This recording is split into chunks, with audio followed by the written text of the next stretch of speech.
what's the date today? 17th of November. We are getting close to December. Can you believe that? And look at Bitcoin, just as everyone kind of thought it would, sort of, a lot of people predicted this. People know that, or people have seen at least, that Bitcoin has operated in 4-year cycles. And now we're going to the 4th year of this cycle, the 3rd or the 4th. And usually in this cycle, Bitcoin goes nuts. So this was the last all-time high, and we're kind of playing with the all-time high once again. I think we're 16.7, and the all-time high is something like 19.7 or something. So we might have a bit of up and down here, but it looks pretty promising that we're going to really blast through this level. And yeah, I just wanted to make a note and start this video off by kind of, bringing it back to the king. Bitcoin is the king of crypto. It always has been, and will probably always be the way that the mainstream kind of get, or the bulk of the mainstream, or the investment, or the money kind of flows through Bitcoin, and then it distributes across the altcoins, the NFTs, and whatever assets are available to invest in and diversify yourself among. So very interesting and crazy to see Bitcoin do these numbers. Now, talking about crazy and Bitcoin, we had Grayscale announce that they have now accumulated 500,000 plus Bitcoin held by the Grayscale Bitcoin Trust.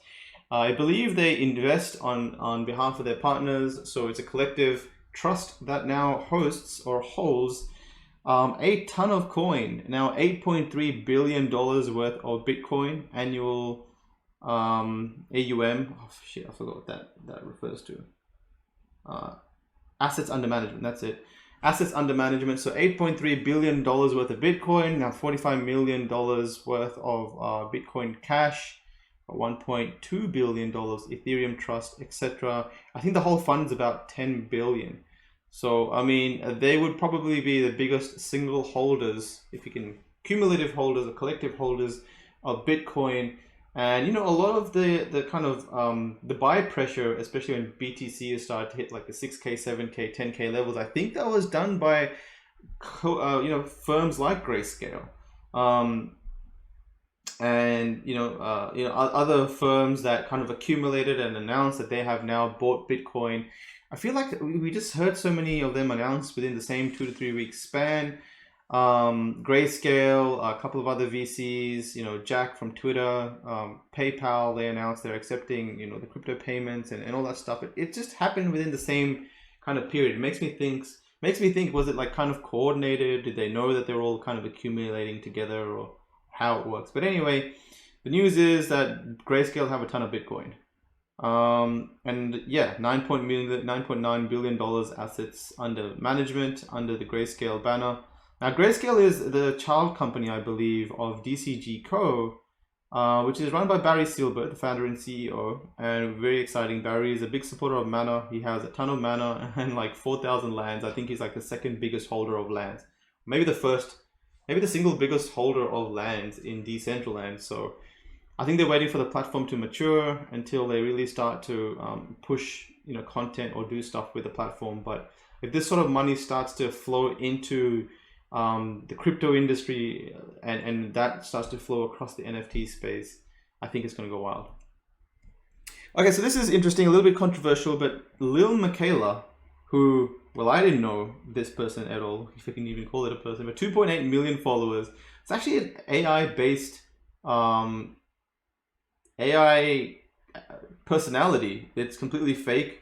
It's completely AI and CGI, etc. And we can kind of watch a video. She forced me to meet up with her. Okay. And then that's when she explained that I wasn't a girl, but I was a robot. And she was the one who told me the whole Kane backstory. It's crazy how it's all, the facial expressions and stuff are. But all right, well, Lil Michaela announced that she is making her first super rare crypto art, or NFT art. Now, I don't know how this is going to look like. I don't even know how they're going to create this art. But at the end of the day, 2.8 million followers are going to see an art piece sold as an NFT and sold, and also, they're going to become aware of the NFT space, and this is what we're seeing happening, is that mainstream are paying attention now, because with now NFTs have unlocked a use case that can be. We were talking about this in today's conference with Alex, Ben, and Jamie. But we're talking about the fact that these days now, when we tell our partners, our kids, whoever they are in our family, previous we tell them about like cryptocurrency, Ethereum technology, what it can do, asset ownership, all that crap that probably the people around you don't give a they don't really care about. But the moment you start to tell them that, hey, you can digitize and you can make a living selling your creations online, whether that be a 3D model, an art piece, you can collect art, you can play games, you can own game assets. A lot of this stuff is understood by people in the around you in your circles and the real world. So we are going to see it break out of that crypto niche that it's always existed in. Bitcoin obviously being that store of value, the thing that goes up to who knows how much, to beyond that, in terms of they don't really need to know the deep kind of nuances of how the tech works, although that is insanely valuable to those that explore that far. But at the end of the day, the value propositions are starting to be built and seen by the main demographic that blockchain should be appealing to, which is the normies. So yeah, that's going to be interesting to see how it drops. I said controversial because I know there's quite a lot of people waiting on the waiting list for Super Rare to get approved. So,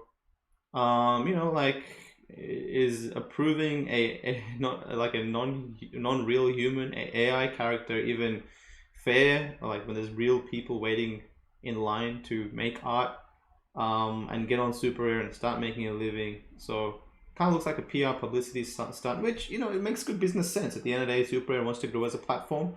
It makes sense, but yeah, it's just interesting to see how that kind of worked out. Now we had Artur from Somnium Space tweet out that they had their first sales. I think it's their first sales in as avatars.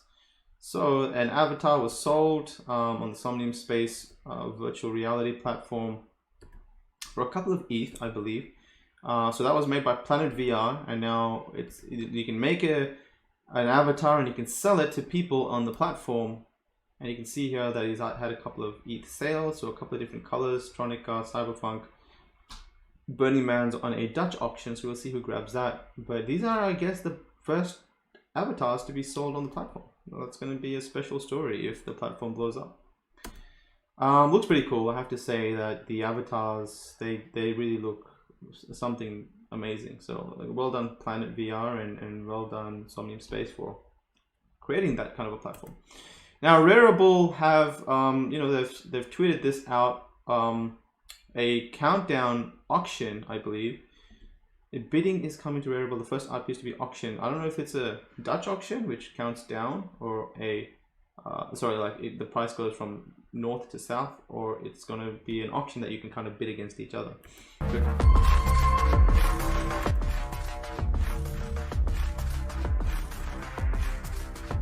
Kind of looks like that. I'm not exactly sure if the art piece is just the MetaMask thing on the front, which maybe you can take it to Snapchat or something as a filter, or if it's the piece that includes the girl on it. So I'm a little bit confused as to how that works. But at the end of the day, it's digital fashion again. So we went through digital fashion with Digital Acts yesterday, and we're seeing that make an appearance again. And I think it's really, especially once people start to take their digital identity, and again, this is the coming together of the metaverse that everyone's kind of predicting, Ready Player One type of thing, where you're living in VR or you have some sort of a digital identity. You're wearing clothes that have value based on what they look like and the rarity of them, and all that sort of stuff. So yeah, it's more things like this make me kind of realize that moving towards that metaverse is a reality, especially now with blockchain and VR and everything kind of catching up with tech.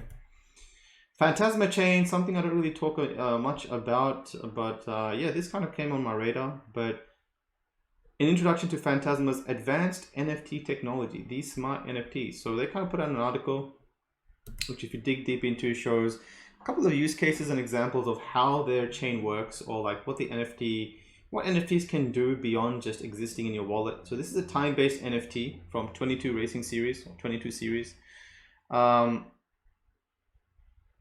This is a kind of like a ticket, I guess, that gives them 7 days access to the game. I believe that's how I read it. I haven't played the game or anything, but this NFT license gave conference attendees exclusive access to their forthcoming title 22 Racing Series for 1 week.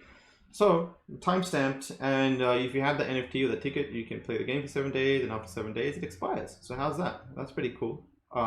Giving that sort of functionality to an NFT. And if you scroll down, you can kind of read that the multi-layered smart NFTs consists of more than 25 or more individual NFTs that combine to create a hypercar. So I think the multiple NFTs or car parts can be joined to make this supercar, this hyper-realistic car.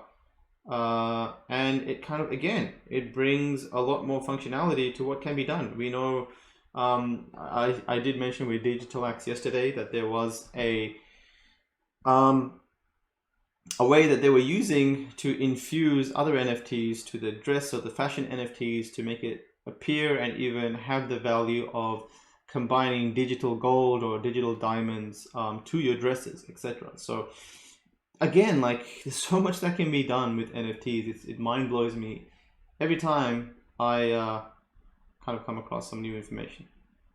And this is what 22 Racing Series looks like. So again, I believe this is the car that you can kind of infuse all these parts into, and then I wonder if you can sell the car as a whole as one NFT that comes with all of those parts. And suddenly you're selling bundles of a car, and maybe even those individual NFTs can be rare. And yeah, it's just getting really complex now in a good way to kind of understand and utilize these NFTs. Now, Enjin mentioned this. They announced that they welcomed Alex Solomon as Executive Director of Enterprise Platforms. Alex joins us from Microsoft, where he spent 20 plus years in leadership roles and recently established the Azure Heroes NFT program. So that happened, and Enjin kind of introduced him to the team. Now, I don't know much about Alex Solomon, but obviously I know a lot about Microsoft, where he spent 20 years. And the reason why I put this in the report was because we're seeing high caliber people come into blockchain and the NFT space, and what happens then is they become part of it, and they bring a network. They bring a network of people, of companies that they worked with before, a new way to do things, an idea, and with that becomes a little bit of acceleration, a cumulative acceleration force that brings forward the next wave of NFTs. And this industry has kind of moved in waves, where we have a massive hype cycle. Everyone wants to know what's happening. Everyone knows. And then it kind of builds for a year. And then suddenly the next wave comes in, and there's so much more to see. And all the people that came in last year have now advanced, doing so much with NFTs. They've become pioneers. They've invested. They've made money. They've made podcasts, etc. They're artists. They've utilized the platform. Suddenly they built it to something even more valuable than it was a year ago. And we get that next wave that takes it further. So for me, when I see these kind of things, I see, all right, well, who's adding to the platform that can take it further? And a network, including with Microsoft and obviously the partners that they bring, will be a big deal. So that's pretty cool with Enjin. And yeah, that's about it, guys. We had the conference this morning, this the evening for US. I'm not sure. For me, it was the morning. But we had a conference in Decentraland that brought together, accelerating the NFT space. Let's see if I can quickly pull this up for you guys. So we had a conference saying accelerating the NFT space, where I brought Alex, Jamie from Outlier Ventures, and Ben from Red Fox Lab. And the cool thing is, a good, I guess, 30 to 50 people rocked up over that time of 45 minutes, and we were talking. And this is going to be recorded, and well, it is already recorded, and it'll be on YouTube pretty soon. So this was a pretty cool conference. I'm going to keep doing them. It's a run under the DCL core banner, which is the community, involves me and a bunch of different people. And we all jump in, and we run events. So great to see platforms moving forward. Bitcoin, in conclusion to this video, that Bitcoin is probably going to be the master that brings the economy, that brings the money into the space. Kind of see the digital age being its own separate thing. In the physical or the real world, we have people that earn money with fiat, and obviously the money with fiat comes from the government. They roll it out, they print more of it, they distribute it among people, they control the supply and demand. In this world, it kind of works with crypto, but crypto is supply capped. So the money needs to flow from fiat like the Aussie dollars, US dollars, Canadian dollars, whatever it may be. It needs to flow to crypto first, which seems to be that bridge. Bitcoin and Ethereum, probably Bitcoin on a major level, will be that bridge that brings that money to the digital world, and that Bitcoin money will disperse into Ethereum and altcoins and NFTs, hopefully and eventually. So yeah, I think there's just going to be a huge wealth transfer to the digital age, and it's going to distribute that across the digital creative world. So that's it for this video, guys. I'm trying to be consistent here. So I've done 2 videos in a row. So I'll see you guys in the next video.